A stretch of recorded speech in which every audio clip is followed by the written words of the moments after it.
안녕하세요, 여러분. 하늘 책방에 오신 것을 환영합니다. 오늘도 여러분의 귀를 사로잡을 특별한 이야기가 준비되어 있습니다. 편안한 마음으로 이제부터 시작되는 소설 속 세계로 함께 떠나보세요.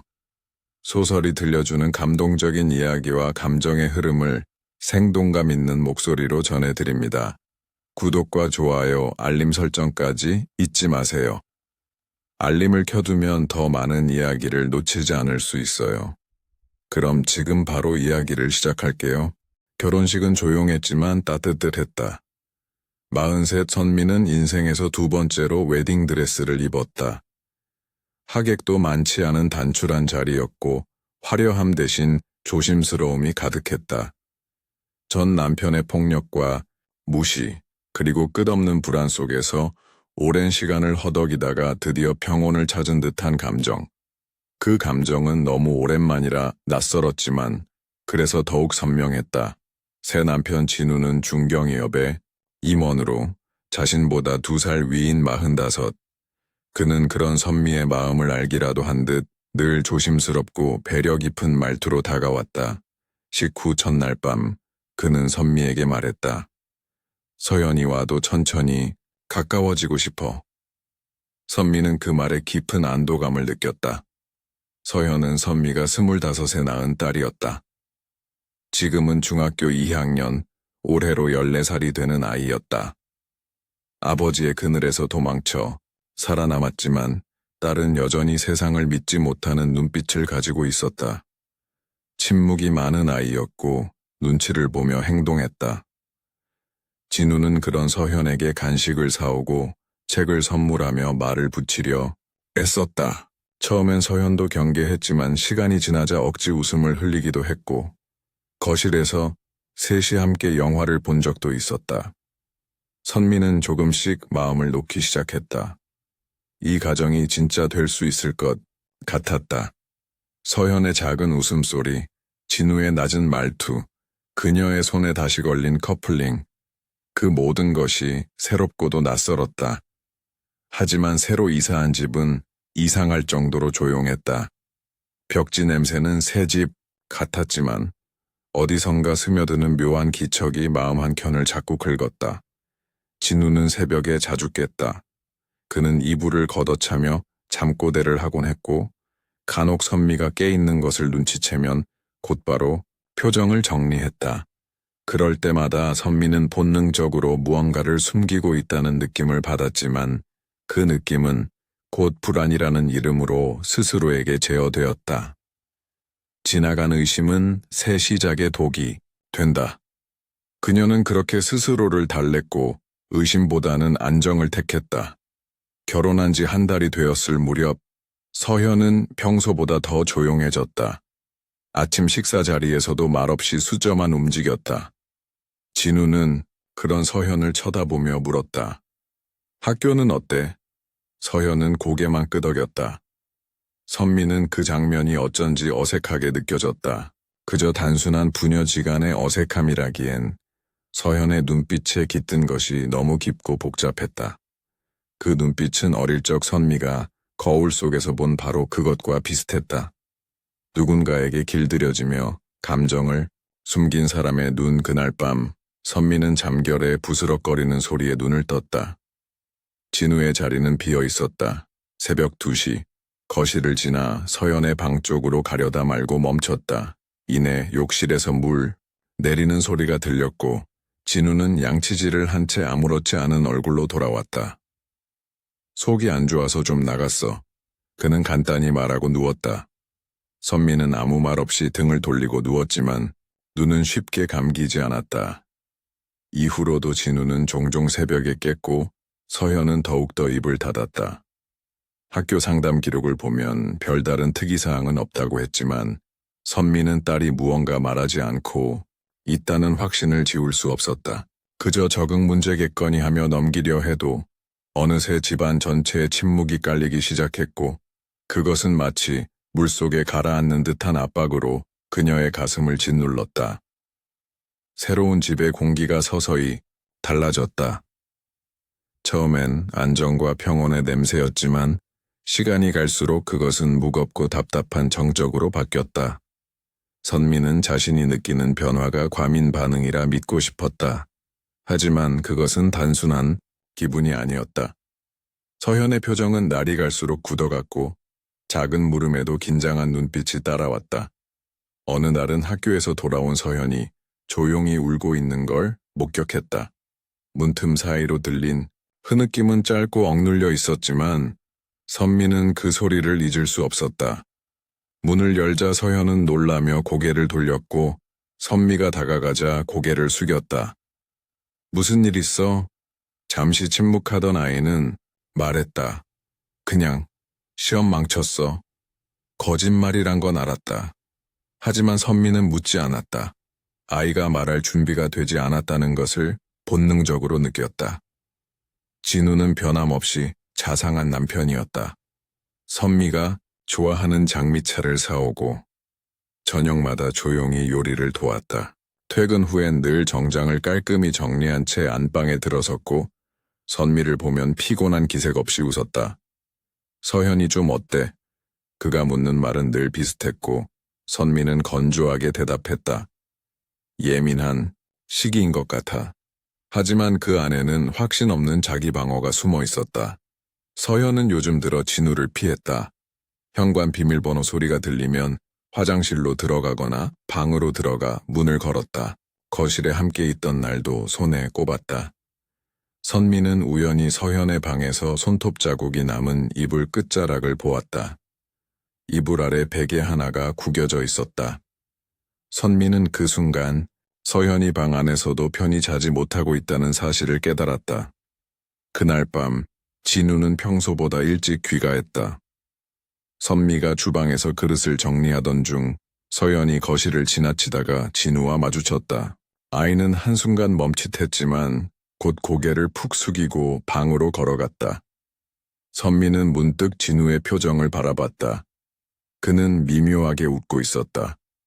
그 웃음은 짧고 낮았지만 너무나 부자연스러웠다. 선미는 그 웃음을 도무지 이해할 수 없었다. 잠자리에 누운 뒤에도 마음이 가라앉지 않았다. 진우의 팔이 이불 아래로 들어올 때마다 몸이 얼어붙는 느낌이었다. 선미는 어느새 그와 같은 침대에 누워있는 것이 불편해졌다는 사실을 인정해야 했다. 요즘 좀 피곤해 보여. 그가 말했다. 일도 많고 집안도 신경 쓰여서 그런가 봐. 선미는 억지로 웃었다. 하지만 그의 말투, 눈빛, 그리고 손끝에서 전해지는 온기가 더 이상 따뜻하게 느껴지지 않았다. 며칠 후, 선미는 서현의 방에서 우연히 한 권의 노트를 발견했다. 보통 수학 문제 풀이가 적혀 있어야 할 노트였지만 맨 뒷장에는 흐릿하게 번진 글씨로 무언가가 적혀 있었다. 그 아저씨가 또 들어왔어. 불 끄고 누웠는데 문이 열렸고 숨죽이고 있었는데 이불이 움직였어. 그 문장을 읽는 순간 선미의 머릿속이 멈췄다. 그 아저씨라는 단어가 누군지 알 것 같았고 동시에 믿고 싶지 않았다. 그 밤 선미는 뜬 눈으로 밤을 새웠다.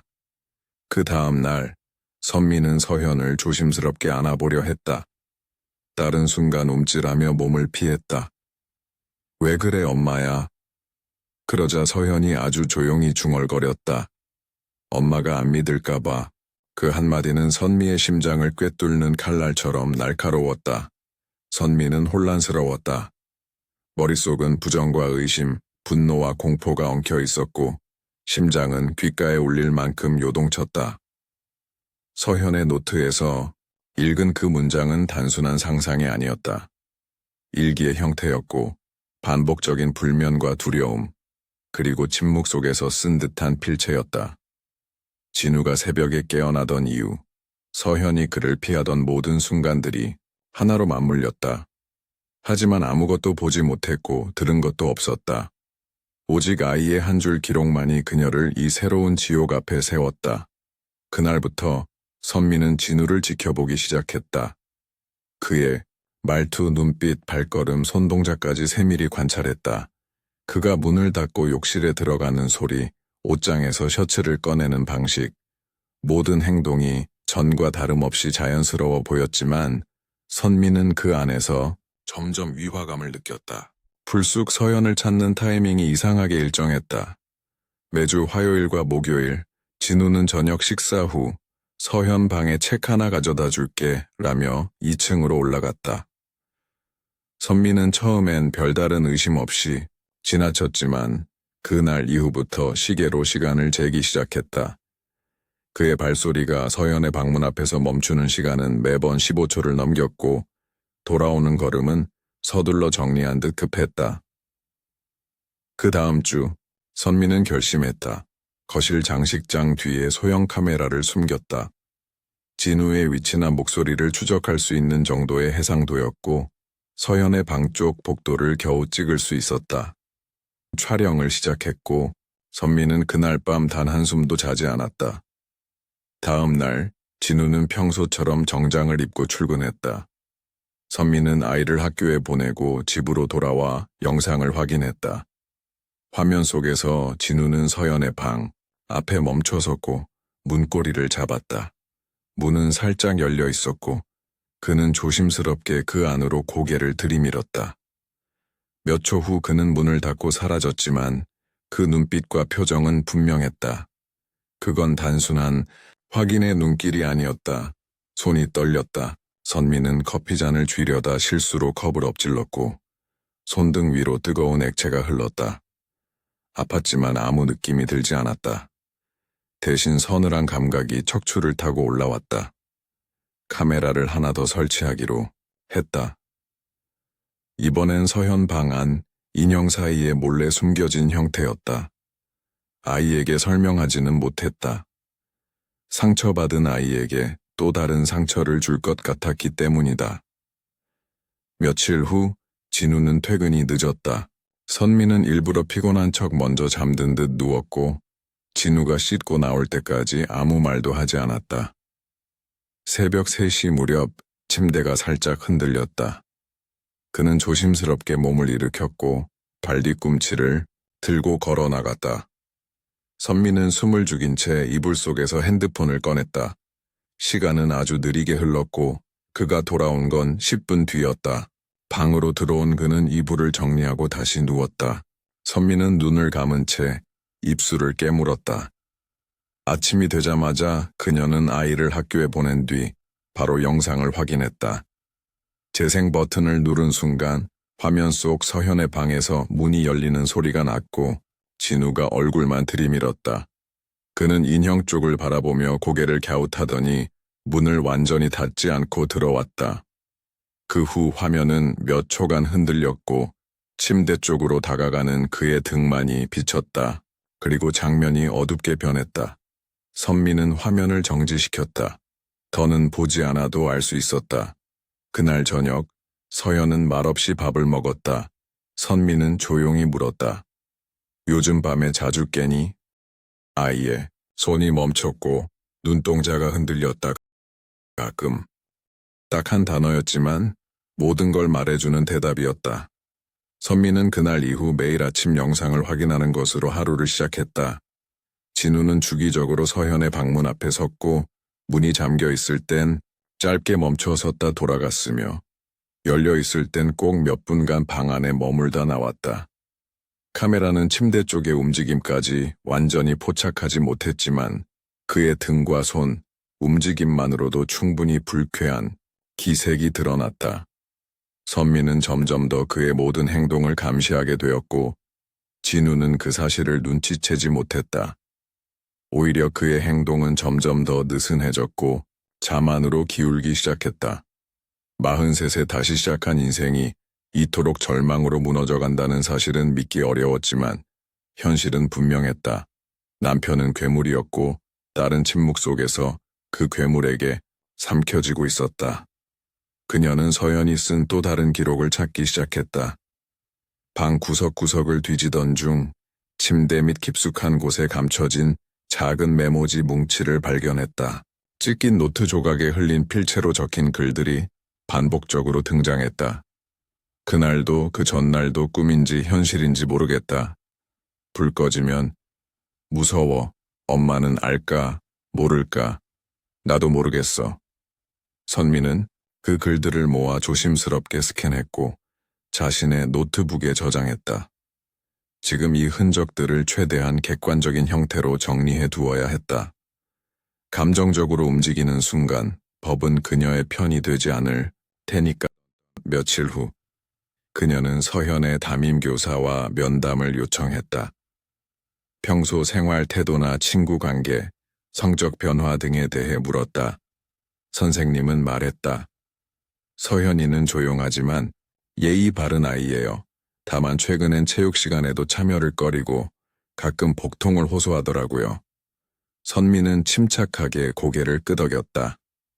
혹시 이상한 상처나 멍 같은 건 구체적으로 보지는 못했지만 체육복으로 갈아입을 때 주변 아이들 시선 피하려고 하더군요. 혹시 무슨 일 있는 건가요? 그 물음에 선미는 대답하지 못했다. 아직은 아니다. 하지만 곧 모든 것을 꺼낼 때가 온다. 그날 밤 선미는 다시 진우의 발소리를 들었다. 새벽 2시. 그는 익숙한 동작으로 문을 열고 나가 서현의 방 앞에 섰고 이번에는 문을 완전히 닫고 들어갔다. 선미는 이불 안에서 손을 움켜쥐었다. 아침이 되자 서현의 눈이 붉었다. 아무 말도 하지 않았지만 어깨는 잔뜩 경직되어 있었고 걸음은 평소보다 느렸다. 선미는 아무 일 없는 듯 딸을 배웅하고 진우에게 미소를 지으며 커피를 건넸다. 오늘은 회의 많아? 응, 오전에 하나, 오후에 하나. 힘들겠다. 그는 미소를 지으며 출근했고 선미는 그 뒤로 현관문을 닫자마자 방으로 들어갔다. 촬영 영상은 충격적이었다. 이번엔 카메라가 인형 틈에서 살짝 돌아가 있었고 침대 쪽 움직임이 일부 포착됐다. 진우는 이불 위에 손을 올리고 무언가를 속삭였다. 소리는 없었지만 입모양이 분명했다. 아무 말 하지 마. 그 입술의 움직임을 반복해보며 선미는 심장이 무너져 내리는 것을 느꼈다. 그녀는 당장 경찰에 신고하고 싶었지만 모든 걸 준비한 뒤에 움직여야 했다. 감정이 앞서면 진우가 모든 증거를 없애버릴지도 모른다. 그리고 지금은 그에게 들키지 않고 모든 걸 모아야 할 시점이었다. 선미는 여성 변호사를 수소문해 상담을 예약했다. 성범죄 전문이며 아동, 피해자 조력을 다수 맡았던 인권 변호사였다. 변호사는 서현의 나이, 증거 자료의 종류, 아이가 직접 진술할 수 있을지 여부를 조심스럽게 물었다. 선미는 고개를 끄덕였다. 증거는 있습니다. 아직 아이는 말을 하지 않지만 기록이 있어요. 중요한 건 피해자의 보호와 심리 안정입니다. 정식 절차로 가기 전 아이와 먼저 상담을 시작해 보시죠. 선미는 고개를 끄덕였다. 마음은 복잡했지만 방향은 분명했다. 진우는 무너지게 될 것이다. 그가 짓밟은 시간들, 부서진 아이의 밤, 그녀가 지켜보지 못했던 그 어두운 새벽들. 이제 그것들이 모두 증거가 되어 돌아가게 될 것이다. 선미는 집으로 돌아오는 길에 휴대용 녹음기를 샀다. 너무 작고 조용한 장치였지만 가장 확실한 증거가 되어줄지도 몰랐다. 집에 돌아오자 진우가 먼저 도착해 있었다. 그는 서재에서 무언가를 검색하고 있었고 선미가 다가가자 모니터를 껐다. 뭐해? 일 좀 보고 있었어. 그의 시선은 여느 때처럼 친절했지만 선미는 이제 그 안에 이중적인 얼굴을 볼 수 있었다. 진우는 아직도 자신이 안전하다고 믿고 있다. 하지만 그 착각이 끝나는 날이 머지않았다. 선미는 이제 한 발 한 발 그를 무너뜨릴 준비를 마치고 있었다. 선미는 매일이 전쟁 같았다. 겉으로는 아무 일 없는 가족의 일상을 연기했지만 속은 골마 있었다. 진우는 아침마다 여유로운 얼굴로 식사를 준비했고 서현은 조용히 수저를 들었다. 그 셋이 마주한 식탁은 완벽한 가족의 모양새를 하고 있었지만 식탁 아래의 공기는 얼어붙어 있었다. 서현은 진우의 옆을 지날 때마다 미세하게 몸을 움츠렸고 진우는 그런 반응을 못 본 척했다. 아니, 어쩌면 일부러 즐기는 듯했다. 서현이 요즘 좀 예민한 것 같네. 진우가 건넨 말에 선미는 조용히 대답했다. 청소년기니까. 그 말은 선미 자신의 분노를 억제하기 위한 방패였다. 선미는 낮에 병원을 찾았다. 심리상담센터를 겸한 여성 전문 병원이었다. 서현이 최근 복통과 구토를 반복한다는 이야기를 하자 간호사는 조심스러운 표정으로 물었다. 혹시 아이에게 외상 경험이 있었을 가능성은 없을까요? 확실치는 않지만 그런 징후들이 보여요. 초음파 결과는 선미를 송두리째 흔들어 놓았다. 의사는 말끝을 조심스레 맺었다. 임신 몇 주 정도 된 것 같습니다. 순간 귀가 먹먹해졌다. 눈앞이 하얘졌고 의사의 목소리가 멀리서 들리는 것처럼 느껴졌다. 43세 그녀는 다시 무너졌다. 딸이 겪고 있는 고통이 상상 이상이었다는 걸, 지금껏 자신이 얼마나 무력했는지를 다시 실감했다. 진우의 범죄는 돌이킬 수 없는 선을 넘었다. 그리고 더는 기다릴 이유가 없었다. 집에 돌아오자마자 선미는 서현의 손을 잡고 물었다. 병원 다녀왔어. 내 몸에 변화가 있더라. 서현은 고개를 떨궜다. 아무 말도 하지 않았다. 입술이 부르르 떨리고 있었고 손끝이 차가웠다. 말 안 해도 돼, 괜찮아. 이제 엄마가 다 알아. 딸은 천천히 고개를 끄덕였다. 그것은 동의도 부정도 아닌 무너지는 한 아이의 신호였다. 그날 밤 선미는 진우를 마주했다. 서현은 친구 집에 보냈고 집에는 둘만 있었다. 진우는 늘 그렇듯 여유롭게 와인을 따르며 말했다. 요즘 왜 이렇게 예민해 보여? 선미는 그 얼굴을 바라보며 말했다. 서현이 임신했어. 진우의 표정은 순간적으로 멈췄다. 아주 미세하게 눈썹이 떨렸고 와인잔을 들던 손이 흔들렸다. 그러나 그는 곧바로 미소를 지으며 되물었다. 그래서 그게 나랑 무슨 상관이야? 그 말은 폭탄이었다. 순식간에 선미의 숨을 멎게 만들었다. 그의 태도는 반성도, 당황도 없었다. 그저 조롱이었다. 자신이 지배한 공간에서 누구도 자신을 함부로 심판하지 못하리란 확신에 찬 자의 오만한 표정. 혹시라도 나한테 뒤집어 씌우려는 거라면 증거 있나? 선미는 대답하지 않았다. 단지 그 얼굴을 정면으로 바라보았다. 이제 이 사람이 더 이상 인간이 아니라는 걸, 단지 자신과 아이를 유린한 포식자라는 걸 확신할 수 있었다. 그 애가 뭐라고 하든 사춘기 애들 말 믿는 게 얼마나 위험한지 알잖아. 그는 여전히 웃었다. 입꼬리를 올리며 평소보다 낮은 톤으로 말했다. 넌 나 같은 남자 다시 못 만나. 그 정도는 알잖아. 변호사로부터 연락이 왔다. 아이의 심리상담 일정이 확정되었고 가해자로 지목된 인물이 가족 구성원일 경우 보호자 동행 없이 진행되는 방식으로 조율된다는 안내였다. 선미는 고개를 끄덕이며 모든 절차에 동의했다. 지금 그녀에게 필요한 건 분명하고도 빠른 대응이었다. 상처가 깊어지는 것을 막기 위해선 더 이상 지체할 수 없었다.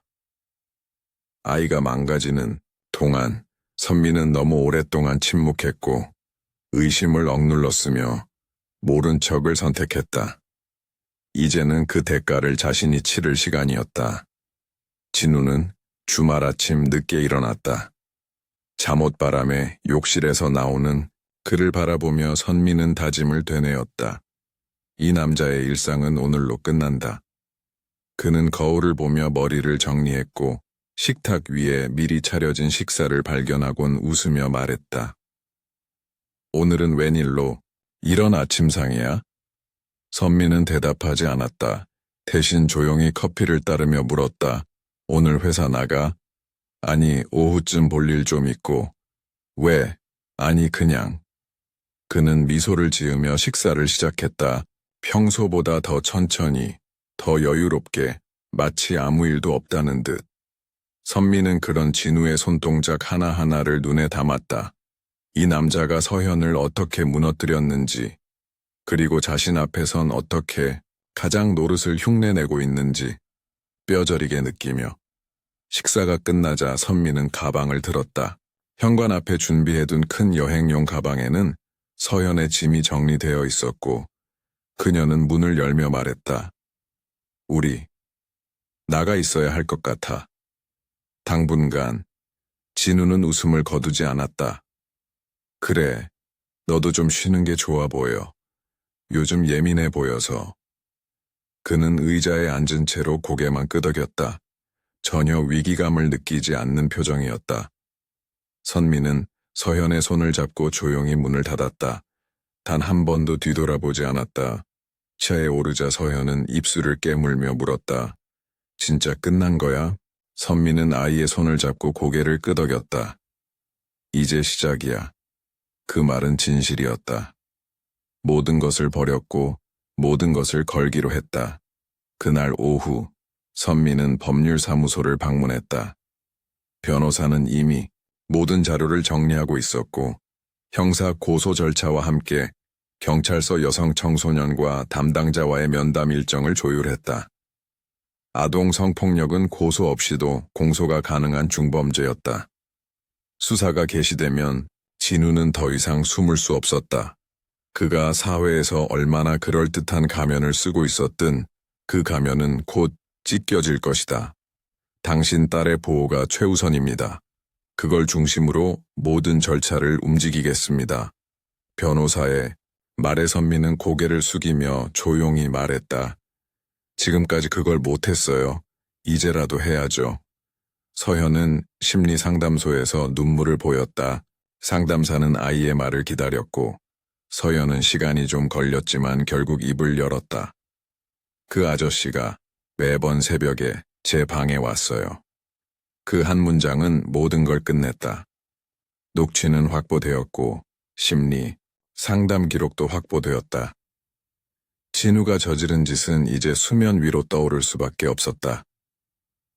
선미는 모든 움직임을 문서화하고 있었다. 그녀는 지금까지의 과정을 날짜별로 정리했고 서현의 진술과 증거자료, 병원 기록과 영상 캡처, 심리 상담 결과를 하나의 파일로 엮었다. 그것은 단순한 고소장이 아닌 한 아이가 겪은 지옥과 그것을 증명할 수밖에 없었던 엄마의 기록이었다.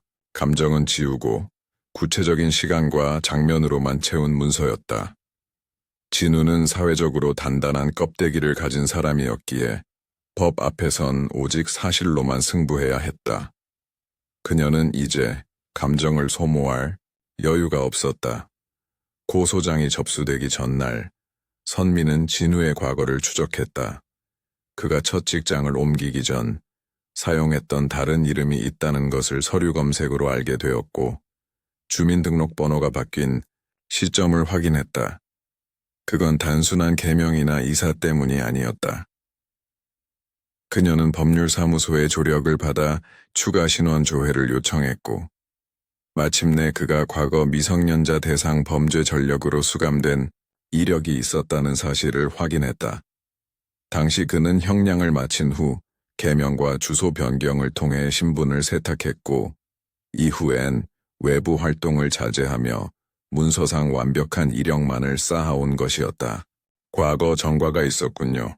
미성년자 강간죄로 3년 복역, 출소 후 거주지 이탈 신고 이력도 있습니다. 변호사의 말에 선미는 주먹을 꽉 쥐었다. 그걸 숨긴 채 우리와 살고 있었어요. 이 사실은 형량을 정하는 데 매우 중요한 요소가 됩니다. 단순 초범이 아니니까요. 그녀는 마치 퍼즐을 맞추듯 그의 모든 거짓말을 다시 복귀했다.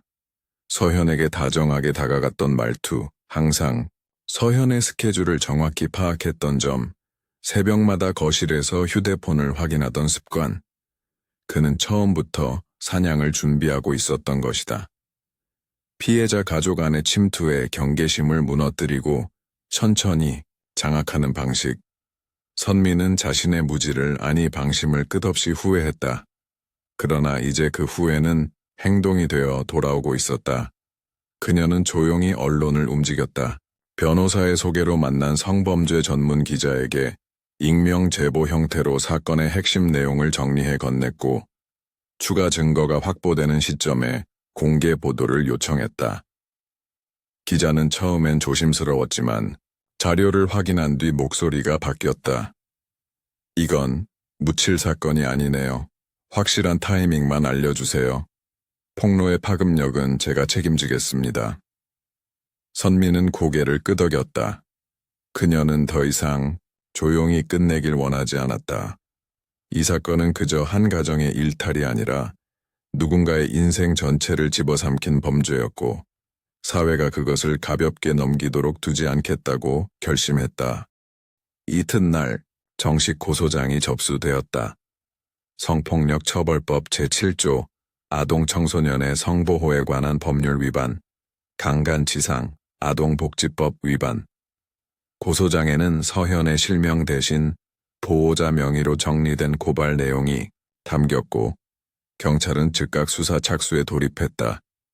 피해자의 임신 사실, 가해자와의 동거 여부, 과거 전과 기록은 모두 사건을 중대범죄로 분류하는 데 결정적 요소였다. 기사는 예고 없이 터졌다. 월요일 오전 전국 포털 사이트 메인을 장식한 한 줄의 제목은 충격 그 자체였다. 중경이업 임원, 의붓 딸 성폭행으로 임신, 3년 전과 은폐까지.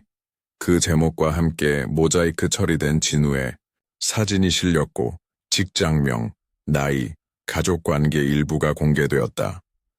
회사에선 즉각 비상대책회의가 열렸다. 인사부는 그를 출근 정지시키고 사내 메일을 차단했다.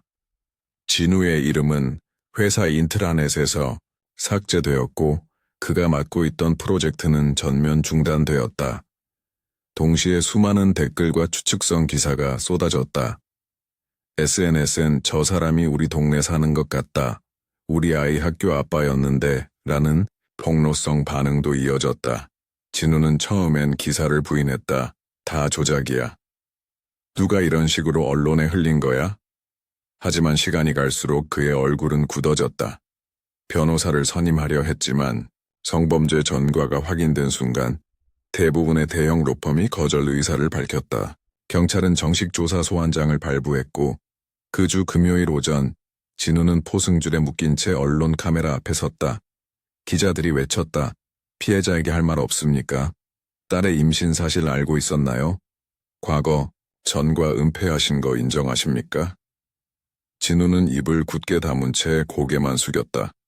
누군가가 악마야 라고 외쳤고 곧이어 계란 하나가 그에게 날아들었다. 정면으로 얼굴에 맞은 흰자는 그의 셔츠를 적셨고 얇게 깎아낸 가면이 벗겨지듯 표정이 일그러졌다. 그날 오후 선미는 쉼터에서 서현과 함께 그 장면을 뉴스로 보았다. 딸은 아무 말 없이 화면을 바라봤고 선미는 아이의 손을 조용히 감쌌다. 지옥은 이제 그 사람 차례야. 서현은 미동도 없이 고개를 끄덕였다. 그녀의 눈동자는 분노도 슬픔도 담겨 있지 않았다. 단지 긴 고통 끝에 찾아온 무표정한 해방만이 깃들어 있었다. 이후 진우의 회사에 대한 추가 조사도 진행됐다. 그의 명의로 처리된 비공식 접대비, 의심스러운 외부 활동, 심지어 과거 직원들과의 문제까지 줄줄이 터져 나왔다. 그는 성범죄뿐 아니라 회사 내 비위와 정보 유출 혐의로도 조사를 받기 시작했다. 사회가 하나의 인간을 잡아먹는 속도는 생각보다 빨랐다. 하지만 선미는 알았다. 이건 단지 시작일 뿐이라는 걸. 진짜 지옥은 그 남자가 교도소 철문을 지나고 나서야 본격화될 것이다. 성범죄자의 낙인은 평생 따라붙고 미성년자 대상 범죄는 그 중에서도 가장 깊은 혐오의 중심에 있었다. 진우가 구속 수감된 후 선미는 딸과 함께 다시 병원을 찾았다. 서현의 심리 상태는 여전히 취약했고 의사는 중장기적 치료가 필요하다고 말했다. 외상 후 스트레스가 지속되고 있습니다. 현재의 상태에선 학업 복귀보다 정서적 안정을 우선해야 합니다. 선미는 고개를 끄덕였다. 기다릴 수 있어요. 서두르지 않을게요. 그녀는 43세 인생의 바닥을 밟았고 지금은 그 바닥에서 아이와 함께 손을 잡고 위를 보고 있었다. 이 지옥은 이제 자신들에게서 물러갔고 그 중심에 선 괴물 하나가 벽 안에 갇혔을 뿐이었다. 며칠 후 경찰은 추가 조사 중 확보된 휴대폰 복원 자료를 공개했다. 그 안엔 진우가 서현을 촬영한 정황, 피해자의 일기 일부를 사진으로 남긴 파일, 인터넷 검색 기록 등 그의 의도를 보여주는 수많은 단서가 들어있었다. 이건 단순한 성범죄가 아니라 계획적 지배와 침투의 전형적인 사례입니다. 담당 수사관의 말은 언론 인터뷰를 통해 세상에 퍼졌다. 재판은 3차례에 걸쳐 진행되었다. 진우는 처음엔 혐의를 부인했지만 점차 누적된 증거 앞에 침묵하기 시작했다. 법정에 제출된 영상, 병원 소견서, 서현의 진술, 녹취, 그리고 복원된 스마트폰 데이터는 그가 어떤 방식으로 가족의 틈을 파고들었는지를 여실히 드러냈다. 특히 과거 미성년자 성범죄 전과가 공개되자 방청석에 앉아있던 이들조차 고개를 돌렸다. 검찰은 징역 25년을 구형했다. 선고일, 선미는 딸의 손을 잡고 법정에 섰다. 재판장이 판결문을 낭독했다. 피고인은 피해자가 가장 안전해야 할 공간에서 장기간 반복적으로 범행을 저질렀고 피해자는 피고인의 사회적 권위와 심리적 위압 속에 침묵을 강요당해왔습니다. 그 죄질은 극히 불량하며 피해자와 가족에게 회복하기 어려운 정신적 피해를 남겼습니다. 피고인에게 징역 20년을 선고합니다. 진우는 아무 말도 하지 않았다. 그가 마지막으로 선미를 본 건 그 순간이었다. 고개를 돌린 채 수갑을 찬 손으로 얼굴을 가렸고 법정 경위가 그를 이끌고 나가는 동안 아무도 말 한마디 붙이지 않았다. 선미는 그를 쳐다보지 않았다. 그저 손을 꼭 쥐고 있는 서현의 손가락에 집중했다. 작고 차가운 그 손 안에서 그녀는 그동안 자신이 지켜내지 못한 시간들을 다시 껴안았다. 그날 이후 언론 보도는 서서히 잦아들었다. 대중은 다른 사건으로 관심을 돌렸고 진우는 사회에서 지워진 이름이 되었다. 하지만 선미와 서현에게는 여전히 매일이 회복이었다. 서현은 정규 학교 대신 미술치료 프로그램이 포함된 대안교육기관에 등록했고 그림을 통해 자신의 감정을 조금씩 표현하기 시작했다. 처음엔 어두운 선과 흐릿한 형체들 뿐이었지만 몇 달이 지나자 따뜻한 색이 등장했고 사람의 얼굴을 그리기 시작했다. 그날 밤 서현은 처음으로 웃었다. 그 웃음은 짧고 조용했지만 선미는 그 소리를 평생 잊지 않을 거라 생각했다. 그 한 번의 웃음이 10번의 말보다 큰 위로가 되었기 때문이다. 시청해주셔서 감사합니다. 구독과 좋아요는 영상 제작에 큰 힘이 됩니다. 감사합니다.